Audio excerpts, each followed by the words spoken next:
একবার আরবে দুর্ভিক্ষের কারণে প্রচন্ড পরিমাণে খাদ্য সংকট দেখা দিল, যার কারণে মানুষের মাঝে খাবারের জন্য হাহাকার লেগে গেল।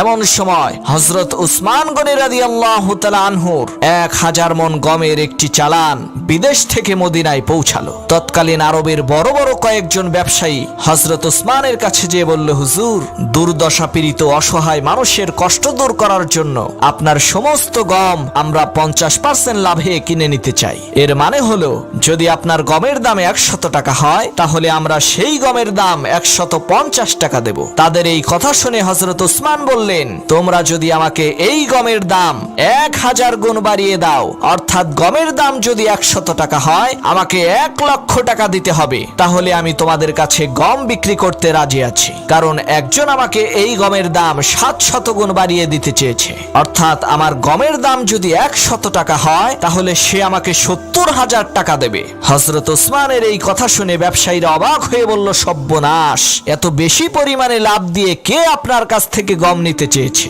হযরত উসমান বললেন, তাহলে শোনো, আমি আমার এই সমস্ত গম মহান আল্লাহর রাস্তায় দান করে দেব। আর আমার আল্লাহ পবিত্র কোরআনুল কারীমে সূরা বাকারার 261 নম্বর আয়াতে ওয়াদা করেছেন, যে ব্যক্তি আমার রাস্তায় কোনো জিনিস দান করবে, আমি তার সেই দানের সওয়াবকে 700 গুণ বৃদ্ধি করে দেব। সুবহানাল্লাহ।